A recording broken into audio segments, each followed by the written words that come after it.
دوسری بات یہ آپ بولتے ہیں کہ حضرت علی یعنی پاکستان اہل تشیع نے بنایا اور حضرت علی رضی اللہ تعالیٰ کا قول ہے جس کے ساتھ احسان کرو تو اس کے شر سے بچو. ہمارے پاکستان کو جو توڑنے والے تھے نا وہ بھی اہل تشیع تھے، جیسے آغا محمد یحییٰ خان صاحب تھے. السلام علیکم، خیریت سے ہیں؟ ٹھیک ہیں آپ؟ جی جی کیا نام ہے بھائی؟ الحمدللہ. جی آپ کیسے ہیں؟ اللہ راشد کا کرم. احمد. راشد بھائی خیریت سے ہیں؟ کہاں سے کال کر آپ رہے ہیں؟ کیسے ہیں؟ بہت دنوں سے. جی ایکچولی میں تو پاکستان سے ہوں لیکن اس وقت یو اے میں ہوں، U A United Arab Emirates. Okay, جی جی حکم کریں بھائی صاحب. اللہ کا احسان ہے. آغا جی آپ سے ایک سوال ہے کہ جی، نکاح افضل ہے کہ متع افضل ہے؟ نکاح افضل ہے متع افضل ہے؟ نکاح خود متع ہے. یعنی آپ میں آپ کو نکاح متع افضل ہے؟ نہیں ہاں جی جی جی نہیں بات یہ ہے، وہ میں آپ کی بات سمجھ گیا، وہ بھی ایک نکاح ہے لیکن اس کو نکاح متع کہا جاتا ہے. اور ایک جو ہم اہل سنت یعنی باقاعدہ نکاح ہوتا ہے، ایک تو تحریری نکاح ہوتا ہے نا. تحریری نکاح کیسے ہوتی ہے بھائی؟ مجھے نہیں معلوم. جیسے آپ لوگ بولتے ہیں نکاح متع میں تحریر ہوتا ہے نا. تحریر ہوتا ہے کہ کسی کی تحریر ہوتی ہے؟ مجھے اس کا نہیں معلوم. یعنی آپ بولتے ہیں کہ یعنی آپ لوگ یہاں کا کہا جاتا ہے کہ جہاں وہاں پہ یعنی لکت میں ہوتا ہے کہ فلانا یعنی 5 سال کا، 3 سال کا، 4 سال کا یا تحریر مہینے اس کا میں نکاح تو اس ہو کو جاتا ہے، تحریر پھر کیوں اس کے بولتے ہو بعد آپ؟ اس کا نام تحریر نہیں ہے نا، تحریر بولتے ہیں لکھنے کو. اس میں لکھائی ہوتی ہے. جی جی آپ کسی بھی نکاح کو آپ لکھ سکتے ہو. جی مثلا اس کو اگر اس کا نکاح خط بنانا چاہو، نکاح خط بنا دو بھائی، اس کا سرٹیفکیٹ بنا دو، اس میں کوئی نہیں ہے. دیکھو عزیز، ہم صرف شیعہ نہیں کہتے ہیں، یہ حدیث دیکھو. تو ایسا ہوتا ہے. او بھائی یہ کتاب ہے صحیح مسلم. صحیح مسلم مانتے ہیں تو سن لو، مانتے ہیں تو سن لو. جی جی جی یہ صحیح مسلم ہے، جی ٹھیک ہے نا. یہ بھائی کتاب النکاح ہے، کتاب النکاح، کتاب النکاح ہے، ٹھیک ہے نا. یہ باب نکاح المتعہ، باب نکاح المتعہ، وہ خود مسلم آپ کا جو قرآن کی بیان ہے وہ کہہ رہے ہیں نکاح المتعہ، متعہ کی نکاح، ٹھیک ہے نا. یہ شیعوں کا قول نہیں ہے، آپ لوگوں کا بھی قول ہے، ٹھیک ہے نا. اب جو ہے سب کچھ کو چھوڑ کے آپ متعہ کے پیچھے پڑ گئے کہ وہ افضل ہے یا دوسرا نکاح افضل ہے. بھائی ابھی میرے ذہن میں نہیں ہے کون سا افضل ہے. افضل کو کس کی ثواب زیادہ ہے مجھے نہیں معلوم، کس کا ثواب زیادہ ہے مجھے نہیں معلوم اس بات کا. لیکن یہ ہے کہ بہرحال جو بھی شریعت رسول صلی اللہ علیہ وسلم کے حلال کو حلال سمجھتا ہے اور اس کے حرام کو حرام سمجھتا ہے وہ جنتی ہے، اور جو حلال رسول صلی اللہ علیہ وسلم کو حرام کر دیتا ہے وہ جہنمی ہے، ٹھیک ہے نہیں؟ جی جی ہے کہ نہیں؟ جی جی اوکے، بے شک بے شک. لیکن بس میں یہی کوشچن آپ سے کر رہا تھا کہ یہ کون سا نکاح افضل ہے؟ ابھی میرے ذہن میں نہیں ہے کہ کون سا افضل ہے، مجھے نہیں معلوم کہ کون آپ سا ماشاء اللہ ریسرچ میں یعنی ابھی میرے ذہن میں نہیں ہے بھائی. دیکھیں میں نے بہت ساری چیزیں پڑھی ہیں. یعنی آپ کے پروگرام اہل تشیع میں جتنے بھی حضرات کو سنتا ہوں ان میں سے میرے کو آپ کیونکہ آپ صرف و نحو اور بہت یعنی آپ کی جو اسٹڈی ہے بہت اعلیٰ قسم کی اسٹڈی ہے، اس میں کوئی ڈاؤٹ نہیں ہے. نہیں، خدا کو جزائے خیر دے، میری اسٹڈی محدود ہے اور آپ جو سوال کر رہے ہیں اس کا جواب ہوگا، لیکن ابھی میرے ذہن میں نہیں ہے. جی جی میں نے بہت ساری چیزیں پڑھی ہیں. دیکھ انسان ایک چیز کو پڑھ جاتا ہے بھول جاتا ہے. جی میں نے وہ احادیث بہت پڑھی ہیں، ان میں ثواب ہے، دونوں چیزوں کا ثواب ہے کہ نکاح کرے انسان کا کتنا ثواب ہے. اب ان میں قیاس کرے کہ اس میں ثواب کس کا زیادہ ہے، تو ابھی اس کا ابھی میرے ذہن میں نہیں ہے کہ میں کہہ دوں کہ کس کا اس طرح حکم دے دوں، فتویٰ دے دوں کہ یہ افضل ہے یا وہ افضل ہے. وہ بھی وہ دیکھنا پڑے گا، دوبارہ رجوع کرنا پڑے گا. یعنی آپ اچھی بات، چلو ٹھیک ہے پھر یہ نیکسٹ سیشن میں پھر آپ مجھے اس کا جواب دے دیجیے. دوسری بات یہ آپ بولتے ہیں کہ حضرت علی یعنی پاکستان اہل تشیع نے بنایا اور حضرت علی رضی اللہ تعالیٰ کا قول ہے جس کے ساتھ احسان کرو تو اس کے شر سے بچو. وہ مذاق کے طور پہ ایک آپ کے سیشن میں کہا جاتا ہے نا. جی جی نہیں، یعنی آپ ایک مذاق اس کے طور پہ.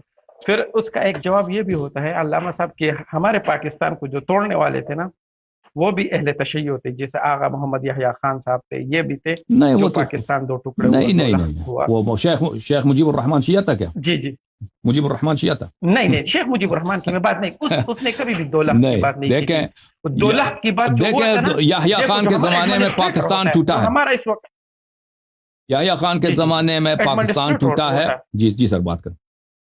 جی لیکن پاکستان ٹوٹنے کا جو بنیاد ہے اس سے پہلے پڑی تھی، اس سے پہلے. یعنی آپ کو پتا ہے یحییٰ خان کے زمانے میں حالات بہت خراب ہو گئے تھے، اس سے سنبھالا نہیں جا رہا تھا، اور وہ بھی شرابی آدمی تھا. وہ اپنے عیش و لذت میں لگا ہوا تھا. اچھی بات. لیکن اس سے پہلے ایوب خان کے زمانے میں، اس سے پہلے جو بنگالیوں کے ساتھ جو زیادتی ہوئی نا، کہ بنگالیوں کے ساتھ ہمیشہ ظلم ہوتا رہا، اور ان کو یہ احساس ہوا کہ بھئی ہمارے جو مسلمان بھائی ویسٹ پاکستان میں رہتے ہیں وہ ہمارے ساتھ ایک جیسا، ہمیں ایک نگاہ سے نہیں دیکھتے.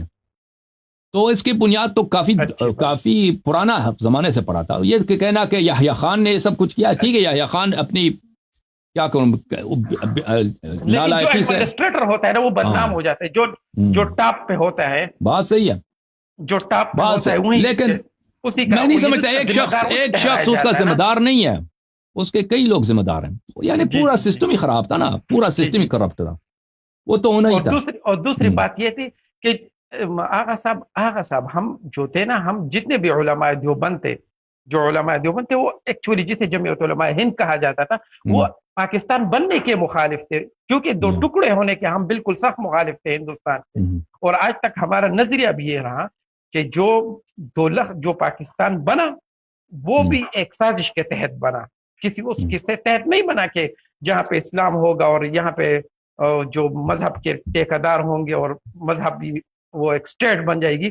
وہ بالکل اس سے الگ نظریے پہ بنا، جس کی وجہ سے ہم جو تھے نا اس بات کی، تو بس یہ تو ایک ضمنی سا وہ ہو گیا، اس کا کوئی اس سے تعلق نہیں تھا. سوری، میں اس بات کو لے کے آیا اور آپ سے ڈسکس کر رہا ہوں. یہ کوئی ضروری بات پاکستان جو بنا ہے نا، یہ جن لوگوں نے پاکستان کو بنایا ہے میرے بھائی، وہ کوئی کوئی احادیث کی روح سے یا اہل بیت علیہ السلام کی تعلیمات کی روح سے یا بخاری مسلم کی تعلیمات کی روح سے انہوں نے تو پاکستان نہیں بنایا. نہیں، آپ ایکچولی آپ ایک ضمنی سی بات کر لیتے ہیں، تو پھر میں نے اس کی تھوڑی سی کلیریفیکیشن.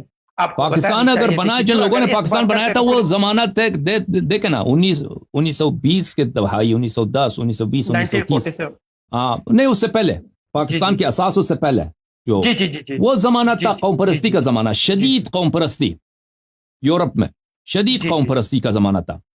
تو اس سے مسلمان بھی متاثر ہوئے تھے، ہندوستان کے مسلمان بھی کافی متاثر ہوئے تھے. ان میں قوم پرستی کے احساسات کہ ہم مسلمان ایک قوم ہیں، اس سے کافی اثر پڑا تھا. ریاستیں تھی بالقان، جیسے بالقان کی ریاستیں تھی، جیسے عرب جزیرہ تھا، یہاں پہ بھی ایک قوم پرستی عروج پہ ہو گئے ٹکڑے ٹکڑے کر کے.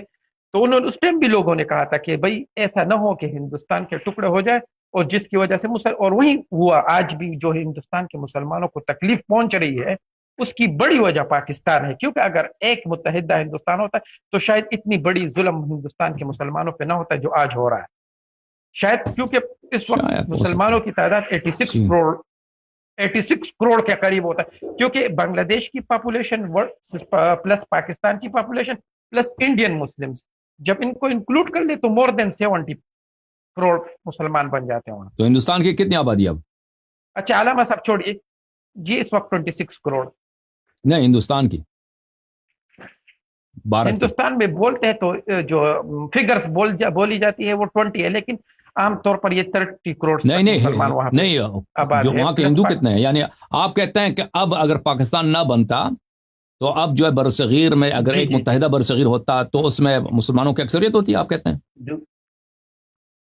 ہاں جی ہاں. آپ دیکھ لیجیے انڈیا کی ٹوٹل پاپولیشن ہے 130 کروڑ، جس میں سے آپ 30 کروڑ مسلم نکال لیجیے، 30 کروڑ، پھر 100 کروڑ ہندو رہے گا. 100 کروڑ ہندو میں سے آپ 6 نکال لیجیے، کرسچن نکال لیجیے، تو پھر یعنی فار ایگزامپل 50-50 ہو جاتا، شاید 50-50 ہو جاتا. آپ کہہ رہے ہیں پھر 50-50 نہ بھی، لیکن آپ کو تحفہ ملا ہے نا، آپ دیوبندیوں کو دیکھیں، اگر آپ کو ایک تحفہ ملا ہے پاکستان، دیکھو سر جی، نہ دیوبندیوں کو ملا ہے پاکستان، دیوبندیوں کو بھی نہیں، نہ یہ بھی بات بالکل غلط کہا جاتا ہے. یہاں پہ کیا نام ہے، جب آخری بار مولانا حسین احمد مدنی پاکستان آئے تو ایک جرنلسٹ نے اس سے سوال کیا تھا کہ بھائی مولانا آپ بتاؤ پاکستان بن گیا، آپ تو پاکستان کے مخالف تھے، تو آپ نے کیوں، اس نے کیا جواب دیا؟ اس نے کہا کہ ہاں ہم پاکستان کے مخالف تھے، لیکن جب مسجد نہیں بنی تھی تو ہم نے مخالفت کی، جب مسجد بن گئی تو مخالفت کیا؟ ہم مخالف اس وقت بھی تھے، کیونکہ جو آج افغانستان کے اندر جتنی ڈسٹربیشن ہو رہی ہے، اور جو یعنی بس آپ سن لیجئے، آپ کو پتا ہے کہ جتنی بھی ہو رہی ہیں اسی کی وجہ سے ہو رہی ہے. جی سر، اوکے، مزید کوئی دینی بات کریں، اب سیاست بہت ہو جی. اچھا جی دینی بات، ہاں دینی بات. ہم جب اہل سنت والجماعت جب نماز پڑھتے ہیں تو باقی تو بہت سے اس میں اختلافات ہیں، لیکن ایک اختلاف ہم میں اب سے ایک کوشچن یہ ہے کہ جب ہم جو ہے نا سلام پھیرتے ہیں اور آپ لوگ یعنی کیا نام ہے، یعنی یہ ہم نے میرے بھی کتابوں میں پڑھا تھا کہ آپ نماز سے کسی بھی حالت میں نکل سکتے ہیں، یا سلام پھیر کے نکل لے یا ہاتھ اٹھا کے جب آپ یعنی تحیات تشہد ختم کر کے آپ نماز سے نکلنا چاہے. تو اس کی یہ تھوڑی سی مجھے سمجھائے اہل تشیع اہل سنت کے درمیان میں. یعنی دیکھیں استقبال واجب ہے، نماز میں قبلہ رخ ہونا واجب ہے. نماز کے اندر اگر آپ قبلہ سے منہ جان کے پھیرتے ہیں نا، نماز اگر فرض ہے، مستحب نماز کی بات نہیں کر رہا، نافلہ نماز جو ہے آپ گھوڑے پہ سوار ہو کے بھی پڑھ سکتے ہیں. ہاں فرض نماز کی بات کرو. فرض نماز جو ہے اگر اس میں آپ قبلہ سے منہ پھیرتے ہیں تو نماز آپ کی ٹوٹ جاتی ہے، نماز آپ کی ٹوٹ جاتی ہے. لیکن سلام کرتے ہیں جب جو ہی سلام کرتے ہیں السلام علیکم ایھا النبی، یوں ہی سلام کریں گے، سلام ہی نماز سے خروج کا نام ہے. اس کے بعد آپ منہ پھیر سکتے ہیں. نماز ہاں سلام کر کے جو ہی السلام علیکم ایھا النبی کہیں گے، وہ بس نماز السلام علیکم ورحمۃ اللہ کہیں گے تو یہ نماز سے خروج کا نام ہے، اس سے نماز ختم ہو جائے. پھر آپ جو ہے منہ پھیر لیں، جو مرضی کر لیں. نماز جو ہے نماز تحریم جو ہے تحریم جو ہے تکبیرۃ الاحرام ہے، اور تحلیل اس کی جو ہے نماز کے اختتام جو ہے سلام ہے. اوکے اچھی بات ہے. یعنی ہم جو ایسے سلام پڑھ لیتے ہیں السلام علیکم ورحمۃ اللہ السلام، اس کی یعنی کچھ وہ ہے یعنی ہمارے اور اس میں کچھ یعنی تضاد ہے، یعنی اہل سنت ہمارے ہاں یہ ہے کہ ابھی میرے ذہن میں نہیں ہوا حدیث روایات، ہمارے ذہن میں جو مجھے یاد آ رہا ہے کہ یہ ضروری نہیں ہے کہ آپ منہ پھیرتے ہیں، یہ ہے کہ آپ آنکھ سے اشارہ کریں، بائیں اور دائیں آنکھ سے اشارہ کریں. یہ ہمارے ہاں ہے، لیکن احادیث ابھی جو ہے میرے سامنے نہیں ہے، ابھی میرے ذہن میں نہیں ہے اس مسئلے پر. جی ہاں اچھی بات ہے. یعنی میرے تو بہت دنوں سے آپ سے وہ کرنے کی وہ کوشش کر رہا ہوں، لیکن ابھی سوالات میرے ذہن سے میں نے کچھ تحریر بھی نہیں کیا. آج مجھے آپ کے آپریٹر نے مجھے بولا کہ بھائی آپ کی بات کراتے. پچھلے ہفتے بھی میں نے بڑا انتظار کیا اور میں آپ کا بہت شکر گزار ہوں، آپ نے مجھے ٹائم دیا. اور انشاءاللہ نیکسٹ میں اپنے ساتھ سوالات کچھ ریٹرن میں لکھ کے پھر آپ سے انشاءاللہ العظیم بات ہوتی رہے گی. اللہ آپ کو جزائے خیر دے. خدا آپ کو سلامتی دے. بہت مہربانی آپ کی. Thank you sir, thank you. بہت شکریہ آپ کا میرے بھائی. علیکم السلام ورحمۃ اللہ.